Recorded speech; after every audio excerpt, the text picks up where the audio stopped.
Bien, buenas tardes. Bueno, escucho preguntas, si quieren escriban en el chat y yo voy contestando. Igualmente todo este espacio ya va a quedar grabado, ¿m? Así que después pueden escuchar la revisión las veces que quieran. Tienen preguntas ustedes primero y después pregunto yo.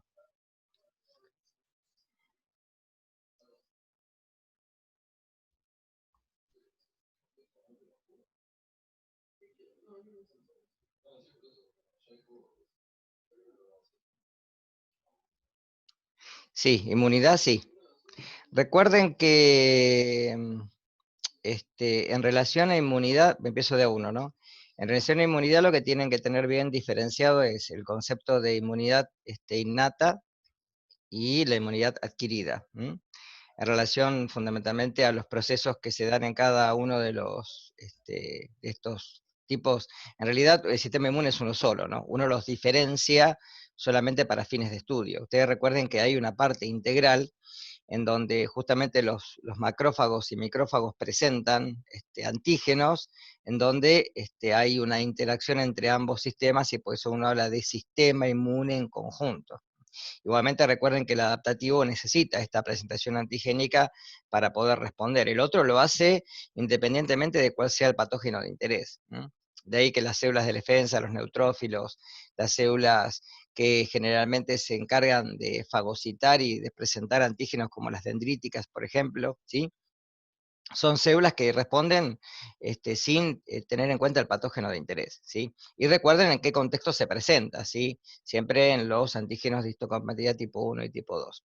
Acá preguntan sobre la correlación de Gram. Sí, tienen que saberla, ¿sí? Pues yo la expliqué en la primera unidad. Recuerden que la correlación de Gram es una correlación diferencial que se da por este cambio en la morfología de la estructura de las paredes de los Gram positivos y Gram negativos. Es de ahí que esta correlación es diferencial, ¿sí? ¿Qué quiere decir que sea diferencial? Que de alguna manera esta correlación hace de que uno pueda diferenciar entre células que quedan teñidas con el colorante primario y células que se decoloran mediante el paso crítico que es la decoloración, ¿sí? Con el alcohol acetona. De ahí que toman el colorante de contraste o colorante secundario, ¿sí? Vayan de a uno, esperen que voy contestando. Ahora, acá me preguntan, esperen que voy más arriba con el chat, y después los reactivos que lo conforman, ¿sí? Cristal violeta o violeta de genciana, Lugol, que es la solución mordente o una solución de iodo y iodo de potasio, la solución de colorante, que es alcohol acetona al 70%, y la solución de contraste o contracolorante, que es justamente la safranina o la fucsina, cualquiera de las dos.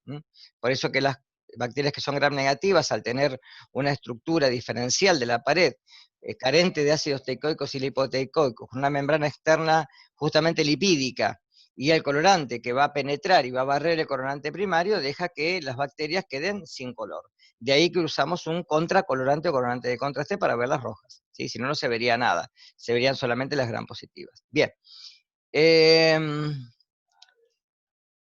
De bacterias, entonces habría que saber las características generales, sí. Fundamentalmente características generales de grupo. O sea, si son bacilos, si son cocos, para empezar, que vimos pocos cocos, ¿sí? Cocos, recuerden que vimos uno solo, Staphylococcus aureus. Después el resto eran todos bacilos.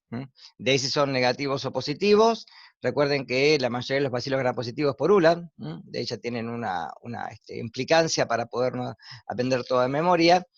Y después, justamente, los alimentos principales, ¿sí? Que pueden estar afectados en un tipo de patología, el cuadro clínico y fundamentalmente si es una infección, una toxoinfección o una intoxicación. Eso es fundamental, ¿sí? Con respecto al metabolismo, sí, saber que el metabolismo puede ser por la vía oxidativa o por la vía fermentativa. La vía oxidativa habla de que las bacterias, yo lo di en la primera unidad, pueden respirar, a pesar de no tener mitocondrias, pueden respirar. Estos sistemas de citocromos están adheridos a la membrana plasmática, y es ahí que, y a los mesosomas, que las bacterias puedan respirar, puedan oxidar los nutrientes con un metabolismo aerobio.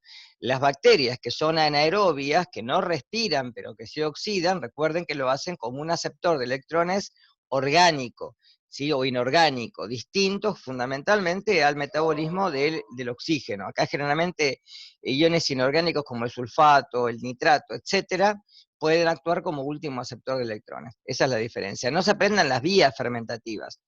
Recuerden que con una vía fermentativa, los azúcares o generalmente sustancias que tengan, ¿sí? la particularidad de poder ser oxidados terminan en, la más común es la fermentación alcohólica, ¿sí? Pero tienen la butírica, la cetoacética, etc. La fermentación siempre termina con la composición de una materia orgánica más generalmente un gas que generalmente es dióxido de carbono, ¿sí? Con respecto al metabolismo, bien, ya está. ¿Qué más? Pregunten, vamos. Dudas que haya, de lo que hayan leído.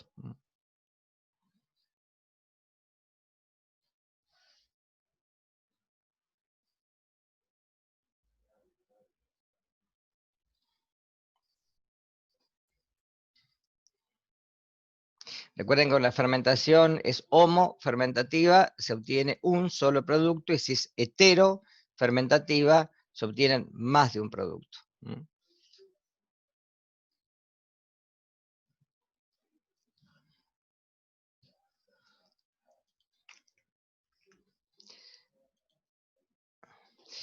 Con respecto a lo que vimos al principio, la diferencia entre eucariotas y procariotas, sí, que no entendí cada una de estas clasificaciones, si venimos no, siempre que hablamos de procariotas y eucariotas unicelulares, ¿sí? Siempre son unicelulares. Obviamente que en los eucariotas también se da la pluricelularidad, no en procariotas son solamente células, ¿sí? Que viven aisladas y se reproducen por fisión binaria. En las células eucariotas hay un repertorio que ya va desde la división celular a través de un mecanismo sexual hasta sexuales, ¿sí? No, lo que tienen que saber es la diferencia entre una célula procariota y eucariota en relación a la ausencia o presencia de ciertos tipos de sustancias, como por ejemplo las organelas. Entonces, cuando uno habla, por ejemplo, si yo les digo mitocondrias, saben que en eucariotas están presentes, y en procariotas están ausentes. Si hablamos de pared celular, en las células procariotas, la única que tenemos es la que uno denomina mureína o peptidoglicano. En cambio, en eucariotas, sí, solamente en plantas y en hongos, cuando hablamos de pared celular de celulosa o pared celular de quitina en los hongos. ¿Sí? ¿De acuerdo? Ahí está la diferencia. Después, núcleo solamente en eucariotas, en procariotas no. ¿Sí? Cuando hablamos de centríolos, bueno, eso no lo voy a poner porque aparecen solamente en células vegetales, en animales, no en vegetales, no. Pero recuerden que también en células procariotas no hay. Ya en procariotas solamente tenemos como organelas principales los ribosomas. Y después hay otras inclusiones, el ADN plasmídico, etcétera. ¿Sí? Que el ADN plasmídico o extracelular, que son los plásmidos, ¿sí? Esas diferencias sí tienen que saberlas. La membrana es la misma, porque es una composición fosfolipídica proteica, lo único que no tiene es colesterol, igual que las células de los vegetales, ¿sí? Después la presencia de cápsula solamente en células procariotas y en algunos hongos puede aparecer. Flagelos hay en los dos, pero cambia la proteína, ustedes recuerden eso. ¿Qué más? Que me acuerde de las diferencias ahora sí a grosero modo, ¿no? Bueno, después sistemas de endomembranas en las células procariotas no hay. No hay retículo rugoso ni liso. Sí hay ADN en los dos y sí hay ARN en los dos, ojo. En eso los dos están presentes, ¿eh? Una célula no es célula si no tiene ADN y ARN. Ya vamos a ver los virus que no son células. Y que tienen solamente uno de los dos. ¿Quedó claro esto? ¿Seguro? No, Staphylococcus aureus es una intoxicación propiamente dicha. Uno lo que ingiere puede ingerir la bacteria perfectamente, ¿sí? Pero normalmente lo que ingerimos es la toxina. Fisión binaria, el mecanismo es la célula cuando se prepara para dividirse. Ustedes recuerden que todas las células cumplen por un ciclo celular, ¿sí? De igual o distinta manera el ciclo ocurre. Lo que pasa es que acá el metabolismo bacteriano hace que las células se dividan mucho más rápidamente, ¿sí? Aparte acá no hay tejidos, entonces la división celular se va a dar mientras haya un sustrato. Mientras tengan algo donde poder una fuente de carbono y nitrógeno, recuerden que lo vimos al principio, normalmente las células se van a dividir, ¿sí? Ahora, para que ocurra la división celular, las células tienen que tener, ¿sí?, el sustrato suficiente, y es ahí que en la fase exponencial se da este mecanismo de 2 a la n, donde n es el número de divisiones, ¿sí? Y la división es acelerada. Esto hace de que la célula, cuando ya tenga las condiciones suficientes y necesarias para poder dividirse, aumente su tamaño y llega un momento donde se replica el ADN, y una vez replicado, se une al mesosoma y la célula se prepara para la división. Replica las organelas, o sea, las organelas van a estar repartidas equidistantes entre ambos futuros citoplasmas, y las células se fragmentan dos y se dividen, nada más. Acá no hay mitosis, acá no hay procesos por el cual haya que separar varios cromosomas, porque hay uno solo y circular. Es como una bandita elástica que la agarramos y la abrimos en dos. Si al duplicarse, esa bandita después, esos dos cromosomas bacterianos quedan para cada célula y listo. Y acá lo que preguntan, los plásmidos no son factores de agresión, ojo, acá no estamos hablando de que la bacteria quiere agredir, ¿sí? Son factores de resistencia bacteriana. ¿Por qué resistencia? Porque, a ver, ¿cuáles son los fármacos que tenemos a disposición para poder eliminar a las bacterias? Lo que tenemos son los antibióticos, ¿sí? Porque los antifúngicos son para hongos, los antivirales son para virus, y los antiparasitos para parasitarios, ¿sí? Para acá tenemos antibióticos. Yo ya les mencioné que los antibióticos, esto es importante, tienen la característica de justamente intervenir en alguno de los procesos, por ejemplo, el de la replicación, por eso se unen el ADN, en la síntesis de proteínas, se unen a ribosomas, o en la síntesis de la pared y se unen en la pared, etc. Entonces, dependiendo de la acción farmacológica del antibiótico, van a bloquear alguna característica metabólica o fisiológica de la bacteria. De ahí que los plásmidos puedan contener genes de resistencia a los antibióticos, que no son los únicos, pero son los más estudiados, ¿está claro? Los episomas no los tengan en cuenta, aparecen en las bacterias como mecanismos también de resistencia, ¿sí? Pero los que yo les voy a pedir son los plásmidos, porque estos son los más estudiados, ¿de acuerdo? ¿Quedó clarito esto? ¿Seguro? Lo de fisión binaria también, pregunten lo que sea necesario, que la clase es para esto, justamente de revisión. Facu.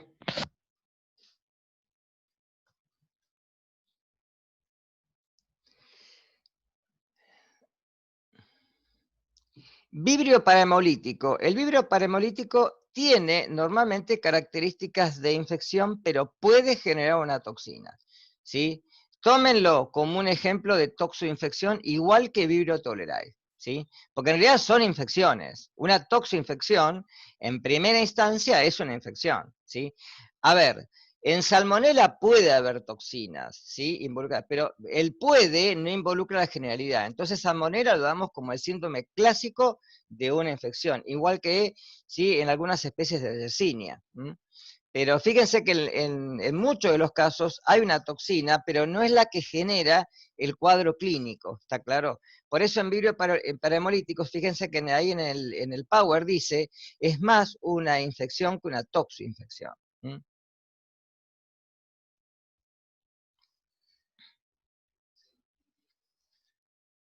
Grupo y familia, no, familia está mucho antes. Familia, por ejemplo, es Enterobacteriaceae, eso es una familia. El grupo está mucho después. Por ejemplo, voy a ser claro, un ejemplo. Si uno dice Enterobacteriaceae, habla de enterobacterias, para hablar en castellano, y no en términos taxonómicos, ¿sí? Esta familia es muy grande. Dentro de este grupo podemos tener, por ejemplo, de todo este grupo grande, podemos tener a Escherichia coli. Escherichia coli, Escherichia es género, coli es especie. Y después podemos tener lo que uno habla de subgrupos o subespecies o cepas. Por ejemplo, si yo digo Escherichia coli enterohemorrágica, y encima la caracterizo con los antígenos O157, que es el antígeno del soma de la bacteria, estoy hablando Escherichia, género, coli, especie, y la cepa o subespecie es la O157. ¿Quedó claro? La familia está mucho más arriba.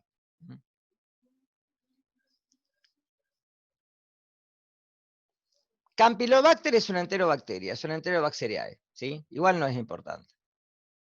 No les voy a pedir familias, ¿sí?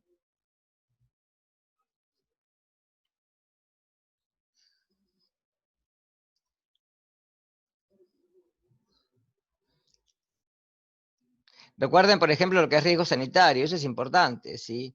Los alimentos que están colonizados por bacterias que son alterantes, ¿sí? Y que ese alimento se va a alterar, o sea, va a modificar los caracteres organolépticos, ¿sí? Tiene un muy bajo riesgo sanitario, o prácticamente nulo, no lo voy a comer. En cambio, cuando hay, ¿sí? Modificaciones de los caracteres organolépticos, ahí sí voy a tener riesgo sanitario. Acá preguntan los microaerófilos, ¿son parecidos a los...? No. Cuando uno habla de microaerófilo, está diciendo que la concentración de dióxido de carbono es mayor que la necesaria, ¿sí? Es decir, reemplaza el oxígeno. El aerotolerante tiene ciertas características metabólicas enzimáticas que pueden resistir bajas concentraciones de oxígeno. Facultativas y obligadas. Cuando uno habla de obligados, que tiene que estar el ADN, los ribosomas, la membrana citoplasmática. Esas estructuras tienen que estar, no pueden faltar. No hay bacterias que no tenga esas. Ahora, cuando uno dice facultativo, que puede estar o no puede estar. Los flagelos, los pilis, las fimbrias, los plásmidos, ¿sí? La presencia de cápsula, el si puede expurgar, eso es facultativo, no es obligado. ¿De acuerdo? Fíjense que yo al principio, cuando les di el PowerPoint, justamente desglosé en una columna las que eran obligadas y las que no. ¿Sí? ¿Está claro?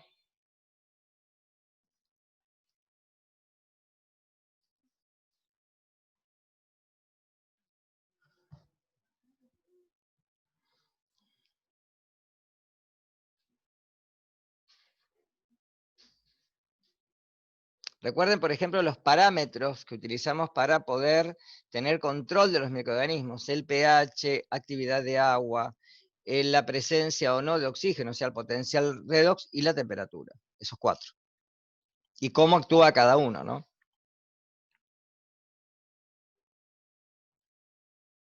Sí, es lo mismo. Cuando uno dice aerobio, anaerobio, facultativo, es lo mismo. ¿Qué quiere decir eso? Que estas bacterias o bien pueden oxidar o bien pueden fermentar. Tienen los dos caminos. Obviamente, el crecimiento en aerobiosis, por lo que vieron en los powers, es muy, muy superior al crecimiento en anaerobiosis. Si uno lo obliga a fermentar, ustedes recuerden, por ejemplo, lo que pasa en nosotros, ¿sí? Por la vía oxidativa, nosotros podemos tener 30, 32 ATP por cada mol de glucosa, ¿sí? Por cada molécula de glucosa. En cambio, por la vía oxidativa, solamente fermentativa, perdón, solamente 2 ATP, que por la vía del ácido láctico. En las bacterias pasa lo mismo. Si tiene que elegir la vía fermentativa, la cantidad de energía que van a poder obtener a través de la vía fermentativa es muy pobre. Es mucho más rica en relación energética la relación oxidativa. A pesar de que no tienen mitocondrias, sí tienen citocromos. Y el mecanismo es similar.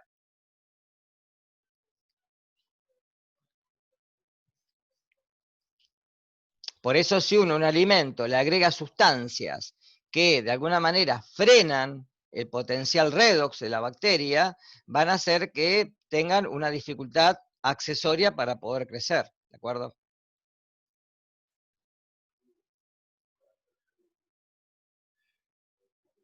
Recuerden que una sustancia reductora es la que va a oxidarse y una sustancia oxidante es la que se va a reducir. Entonces, en los alimentos normalmente tienen sustancias oxidantes, ¿sí? Siempre. Uno generalmente le agrega sustancias para justamente frenar el potencial oxidativo de la bacteria, para que no pueda oxidar lo que tiene en el medio. Son cuatro, recuerden: fase de latencia, fase exponencial, estacionaria y luego la fase de declinación y muerte.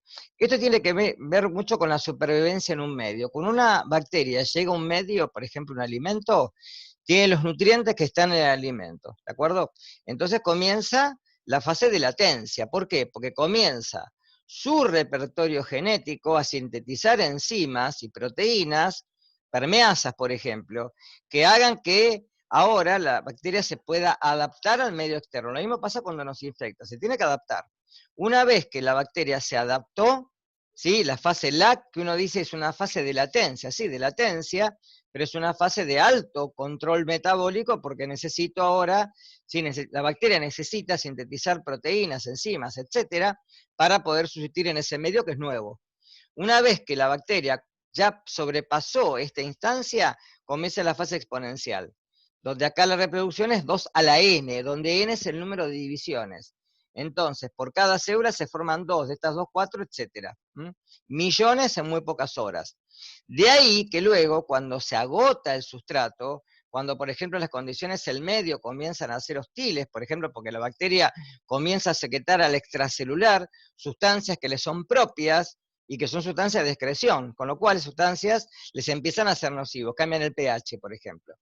Y esto hace de que el medio ahora comience a ser restringido en cuanto a nutrientes. Esto hace que surja una fase estacionaria, en donde el número de bacterias que de alguna manera por división celular son nuevas, igual al número de bacterias que comienzan a declinar y morir. Por eso se dice estacionaria. El número de individuos ahora prácticamente es estable, no aumenta ni disminuye. Y luego, cuando ya las condiciones son muy hostiles, cuando ya cambió mucho el medio, con una superpoblación, comienza la declinación y muerte. ¿De acuerdo? En nuestro caso, eso ocurre cuando nuestro arsenal inmunológico ataca a estas bacterias, con anticuerpos, por ejemplo. De ahí, por ejemplo, que cuando hay una infección, cuando se lisa la pared y la membrana externa de las gram negativas, esta toxina, como vieron ustedes en la Power, se libera al medio ambiente y esto puede generar una toxoinfección, por ejemplo. ¿Está? Porque esto ocurre en vivo dentro del organismo. ¿Quedó claro eso? Que va a depender, obviamente, de la fase en relación a la temperatura. En un cicrótrofo, fíjense que la fase exponencial es muy larga en el tiempo. Si yo le doy tiempo en la heladera que crezca, lo saco y preparo esa comida con esa materia prima y puedo tener una intoxicación o una toxinfección, por ejemplo.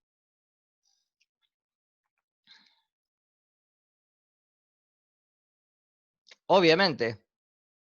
Es decir, las bacterias cuando infectan, en realidad la bacteria lo que necesita es un medio para sobrevivir. No es que nos quiere infectar, no tiene una finalidad, ¿está claro esto? No hay que ponerle un sombrerito y decirle tiene la finalidad de enfermarme. No, la bacteria entró en un medio y el medio ahora tiene nutrientes, tiene proteínas, tiene azúcares, etcétera, en las que ustedes vieron que tienen reproducción intracelular, van a invadir las células, van a invadir tejidos y llegan a lugares donde colonizan. Las bacterias se multiplican. Eso es una infección. ¿Está claro? Mesófilo y termófilo. La palabra termofilia, recuerden que nosotros no la vamos a usar. Vamos a usar termótrofos o cicrótrofos, que son mesófilos adaptados. Esto va a depender de los rangos de temperatura en los cuales crezcan. ¿Sí? Generalmente por un mesófilo el rango que puede ir desde los 20 grados centígrados hasta los 40, el óptimo es 37. ¿De acuerdo? Y según la especie puede haber diferencias, pero eso es un mesófilo. En un cicrótrofo ya la temperatura es más baja, ya puedo hablar de temperaturas de 4 grados centígrados, ¿sí? En cambio, en un termótrofo estoy hablando de temperaturas más altas, hasta 60, por ejemplo. ¿Está? Pero recuerden que siempre tenemos grises, en donde sí, para una especie puede cambiar en 1 o 2 grados, por eso no es importante. Pero recuerden que los mesófilos siempre están a temperatura. Por eso fíjense que la mayoría de los patógenos que vimos, ¿cómo son? Mesófilos. Temperatura óptima, 37 grados centígrados, la nuestra, 36,5. Obviamente que la diferencia, por eso hablamos de termofilia, mesofilia. Filia es afinidad. ¿Afinidad qué? A esa temperatura media. ¿Mm? Termofilia, más alta. Cicrofilia, más baja.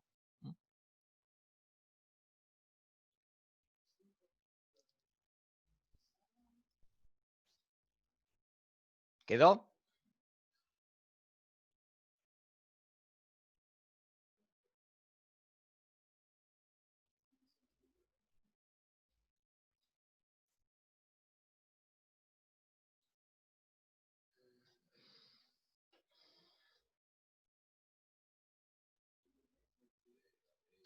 Recuerden que el examen va a ser estilo. La mayoría de las preguntas que puse son múltiple opción, ¿sí?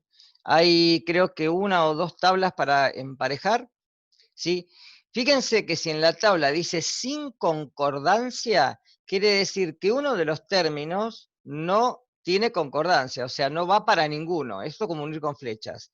¿Por qué se les pone un término sin concordancia? Justamente para evitar este tatetí de que uno puede, ¿sí? Por azar, sí, enganchar más de una pregunta. Ustedes recuerden que cada pregunta tiene un puntaje y ese puntaje se divide con cada uno, ¿está? Tienen imágenes para completar, hay 2 imágenes o 3 para completar, para arrastrar, ¿sí? Hay otra que tienen para exponer los nombres abajo y tienen la tablita. No me acuerdo qué más. Y después alguna de verdadero o falso, ¿sí? Acá preguntan, hay que saber cómo se produce, más que todo cómo se produce, cuál es el cuadro clínico. Por ejemplo, si es una diarrea abundante, sola, si la diarrea es con, por ejemplo, con sangre, si es con sangre y pus, si, por ejemplo, es una diarrea explosiva, si el individuo puede perder muchos líquidos como en el cólera, etcétera. ¿Está? Ese tipo de cosas. Cosas bien diferenciales, ¿está claro? Clostridium botulinum, ¿qué es? Y Clostridium botulinum es una intoxicación propiamente dicho, cuando uno está hablando de alimentos enlatados, conservas caseras de carne o de vegetales, y una toxoinfección cuando habla del botulismo infantil. Recuerden que yo les puse ahí 2 videos para que aparte pudieran rellenar lo que tenían del PowerPoint y lo que tenían con la parte de que tenían que leer de un caso, ¿está?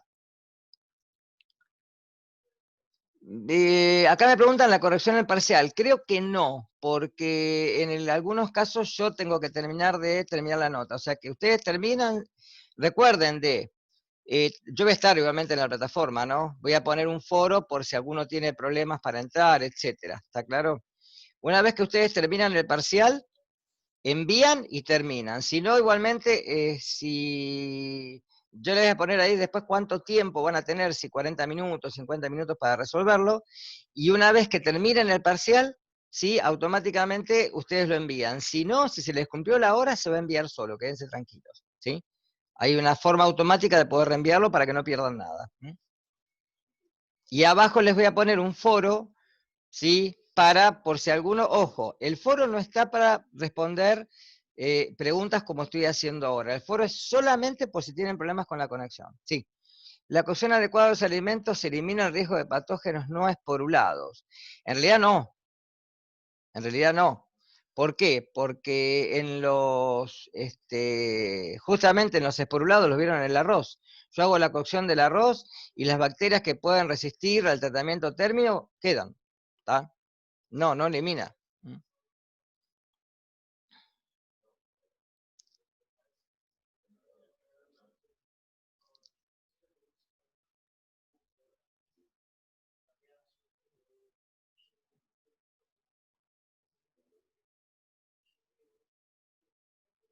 Recuerden las sustancias que son importantes para el metabolismo bacteriano, ¿sí?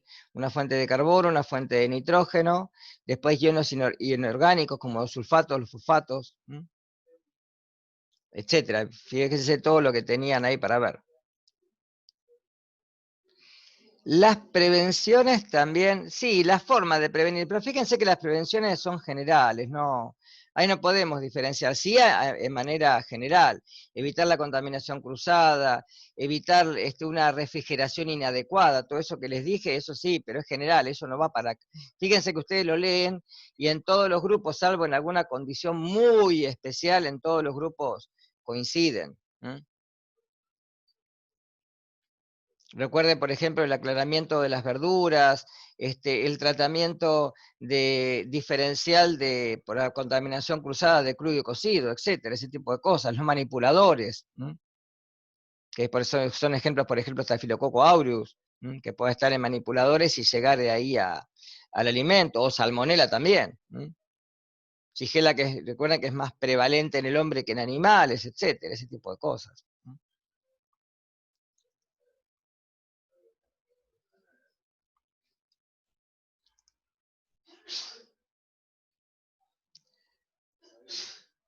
Estoy repasando para atrás a ver si me olvido de algo, pero creo que no. De lo que hablamos va a estar todo. Después, recuerden que el parcial es el 12, lo puse el viernes porque me habían pedido correrlo de día, del lunes, o sea que lo tomo el 12, a todas las comisiones a la misma hora, ¿sí? Ahora después en el aviso les voy a poner, seguramente va a ser a las 14, ¿sí? El viernes 12 a las 14 horas. ¿Qué más? Y después, la otra semana, van a tener 2 clases con la doctora Leyes, ¿sí? Que van a tener la parte de criterios de inocuidad y de calidad, y algo sobre la metodología de laboratorio para ya arribarnos después. Después yo sigo con virus, ¿sí? Hasta terminar el cuatrimestre, y el cuatrimestre que viene, Dios dirá, no sabemos todavía. Acá me preguntan, las paredes gram positivas y negativas. A ver, la pared en realidad, las dos tienen mureína o péptidoglicano, se llaman así porque tienen un conjunto de azúcares con tetrapéptidos que se van uniendo, por eso esa figura que uno dice que es una pared, ¿sí? Ahora, la pared está por fuera de la membrana plasmática de las dos, pero en las gram negativas hay espacio periplásmico entre la pared y la membrana interna, y después hay una membrana externa, esa es la diferencia. Y además de esa diferencia que uno podría llamarla morfológica, tenemos la diferencia bioquímica, que es la presencia de ácidos teicoicos y lipoteicoicos en las gram positivas y ausencia en las gram negativas. Por otro lado, la presencia de una membrana externa, de una pared más laxa, mucho más finita, menos, ¿sí? Menos fuerte, hace de que justamente se haya dado como un mecanismo propio para la coloración de gram. ¿Está claro esto? Es decir, que las diferencias son morfológicas, pero también son bioquímicas. ¿Se entendió, Sofía? ¿Quedó? Miren después en el Power que yo les pasé, justamente la diferencia que hay entre una gram positiva y una gram negativa. Es abismal. Por eso que resisten, ojo, recuerden que uno habla de que resisten la decoloración siempre que sea un cultivo, ¿sí? Estándar, un cultivo nuevo. Si son células que tienen ya mucho tiempo en cultivo, son células viejas, son células que ya han pasado por periodos de repiques, etcétera, o que no tienen nutrientes, esas células se van a ver todas iguales, gram negativas. Pues la gram positiva tampoco es porque pueda resiste, ¿sí? O si uno la decolora exhaustivamente, las voy a ver todas gram negativas.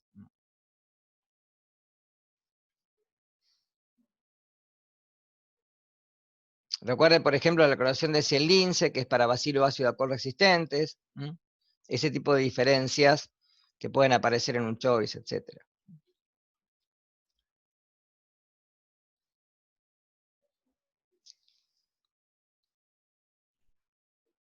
¿Algo más que se les ocurra? Riesgos sanitarios ya lo expliqué, alteraciones ya algo vimos. Recuerden que los microorganismos pueden provenir del suelo, del polvo, del aire, de las aguas contaminadas, de los manipuladores, etc.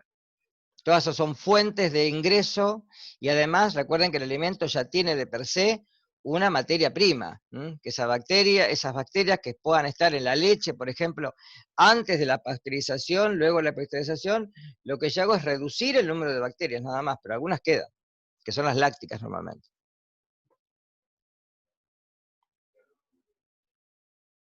Recuerden que el pelado, por ejemplo, el lavado, todo eso hace impacto sobre el alimento y modifica las características, sí, físicas, y las protecciones naturales que tiene, como la cáscara, por ejemplo, la piel, el tegumento, etcétera, y todo eso puede hacer de que los microorganismos puedan entrar.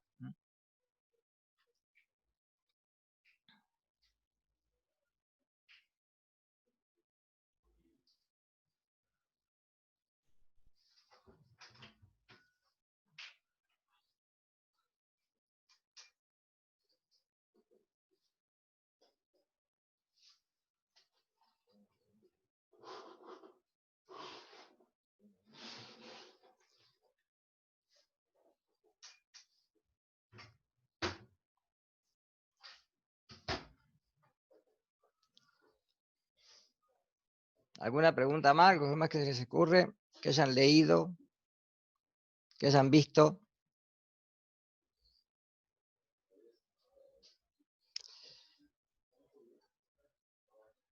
En realidad son todas infecciones. Recuerden que cuando uno habla de Escherichia coli son todas infecciones. Y alguna puede ser una toxoinfección, ¿de acuerdo? La enteroinvasiva es más una infección que una intoxicación. La enterotoxigénica es una intoxicación, una toxinfección, perdón. ¿Sí? La enterohemorrágica es una toxinfección. Y la enteropatogénica puede generar toxinas también. Ahí tienen las diferencias.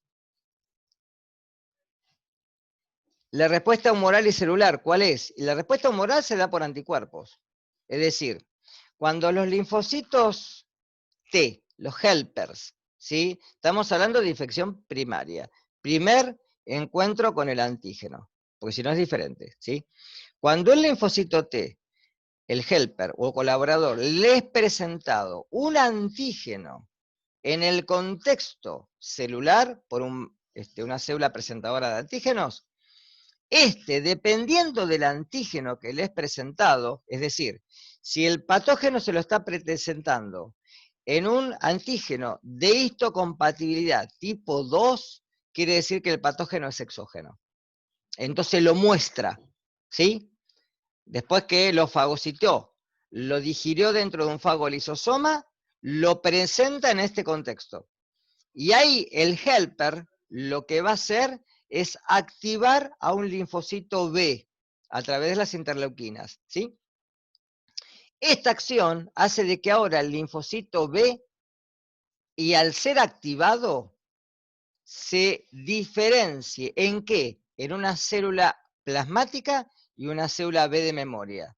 La célula B de memoria guarda memoria del ataque del antígeno, o sea, del patógeno. La célula plasmática es la que sintetiza anticuerpos. ¿Hasta ahí estamos? Si es una primera instancia, los anticuerpos que va a generar son de tipo IgM. Ahora, si entró de vuelta el patógeno en una segunda reinfección, ya el T no hace tanta falta, porque los mismos B de memoria que quedaron activados, porque no es uno solo, chicos, piensen que hay muchos. Ahora, directamente cuando el macrófago a estos les presenta el antígeno, se dividen otra vez en más células de memoria, más células plasmáticas. A esto se lo llama expansión clonar. ¿Tá? Se clonan poblaciones de linfocitos que ahora van a tener el mismo carnet de identidad. Yo voy a atacar a tal patógeno, porque ahora volvió a infectar, y ahora qué secreto, IgM, ya no secreto IgG. La célula plasmática secreta IgM, porque es una infección secundaria. ¿Tá? Ahora, si el macrófago le presenta, no en un antígeno clase 2, en uno clase 1, un antígeno endógeno, que bien puede ser un virus, un parásito, una bacteria intracelular o una célula propia dañada, ¿sí? Cáncer, lo que va a hacer ahora el linfocito helper es activar a una célula citotóxica. ¿Por qué? Porque reconoce que hay células dañadas, hay células que están infectadas. Y ahora las células citotóxicas, los CD8, van a ir al lugar del ataque y van a destruir a las células, ¿junto con quién? Con los invasores que tienen adentro. De ahí que estas células ahora formen ese macerado que uno denomina macerado purulento o pus, porque son células propias y células ajenas, muertas en el desenlace, junto con macrófagos, etc. ¿Se entendió? ¿Quedó claro? Por eso la doble respuesta, la doble. Obviamente, los linfocitos CD8 son como perros, ¿sí? Adiestrados, pero que no tienen freno. De ahí que haya linfocitos supresores. ¿Qué hacen estos linfocitos? Y frenan esta acción. ¿Está?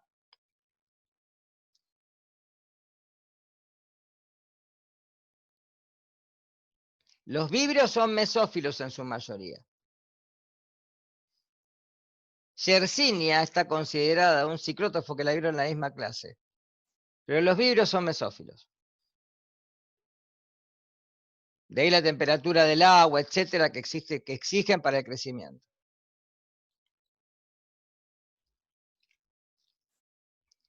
El estallido respiratorio se da cuando las células, en este caso, por ejemplo, las células asesinas, las natural killer cells, o los CD8, lo que hacen es Ustedes recuerden que en las células tenemos lo que se llaman peroxisomas y enzimas hidrolíticas en los lisosomas.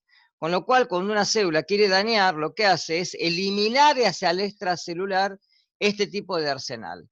Fundamentalmente el contenido de los peroxisomas, que son sustancias altamente oxidantes. Y esto hace de que estos mecanismos ataquen a las membranas y maten de alguna manera, ¿sí?, a el patógeno que involucra el ataque, pero también mueren células propias. A eso se le llama estallido respiratorio. No porque respiran, porque eliminan como si estornudaran, ¿sí?, una cantidad de arsenales que son altamente, ¿sí?, nocivos para las células invasoras.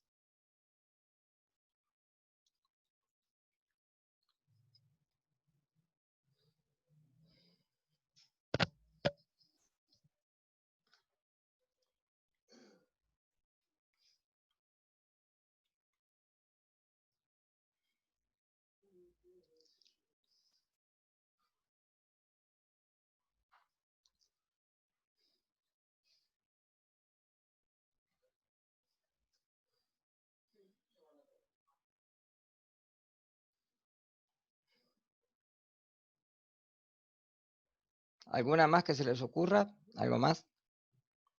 Creo que hemos repasado prácticamente todo. Recuerden bien las intoxicaciones. Intoxicaciones vimos 3. Bacillus cereus, toxina emética.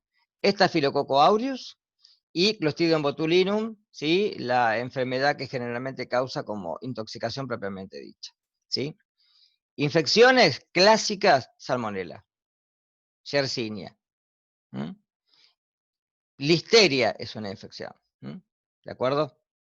¿Se acuerda que lo dije? A pesar de que hay una beta-listeriolicina, uno habla de una infección por listeria. ¿Mm? El resto son prácticamente todas toxoinfecciones.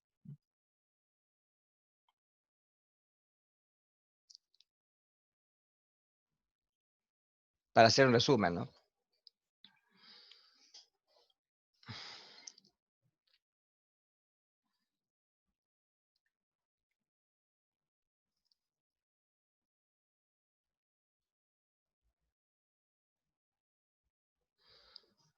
Intoxicaciones: Staphylococcus aureus,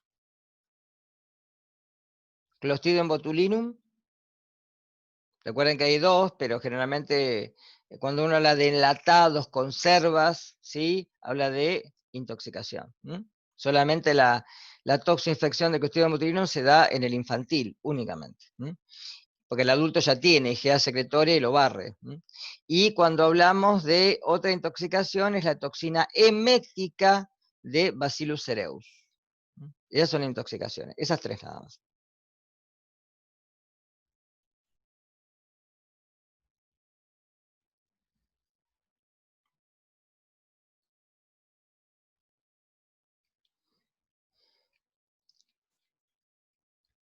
Bien, recuerda que ese día no tiene que estar con cámara ni con nada, el parcial es una,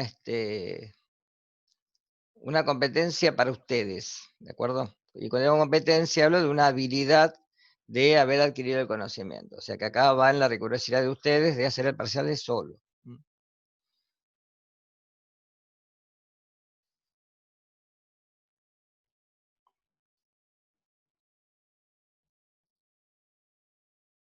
Y sí van a tener el foro por cualquier cosa que no puedan entrar.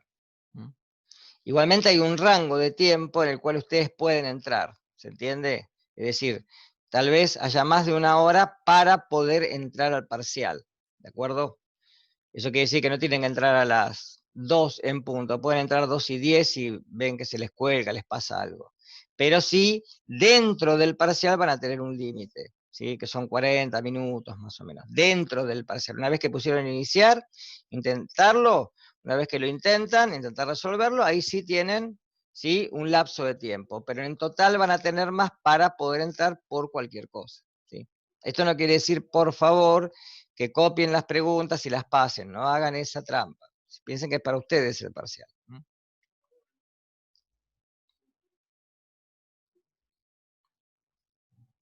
Recuerden que estos son épocas donde, bueno, otra forma no tenemos de evaluar. No hay. Después recuerden que sí tienen la instancia final. Bien, ¿algo más que se les ocurra?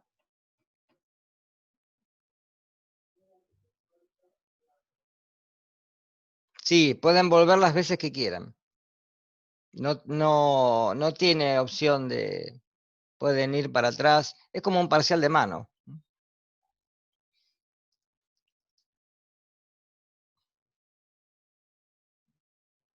Bueno, lean bien las consignas, fíjense si dice correcto o incorrecto. Siempre va a haber una sola opción. ¿Mm? Sí, yo voy a dejar un foro por si tienen preguntas. Ahora lo voy a poner abajo. Lo voy a actualizar, voy a poner un foro para si hay alguna pregunta. Si yo el viernes más o menos las miro y de última les contesto ahí sobre el foro, ¿sí? Igual estudian así en contexto, no estudian rangos de temperatura, de pH, porque eso no lo voy a tomar, no tiene sentido. ¿Tá?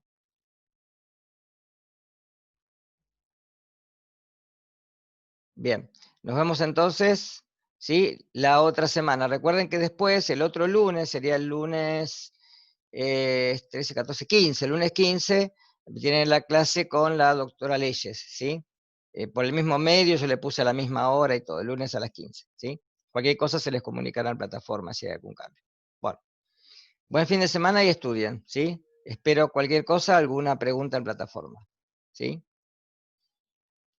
No, el lunes que viene no tienen clase. Estudien toda la semana y el viernes rinden el parcial, ¿sí? Nos vemos.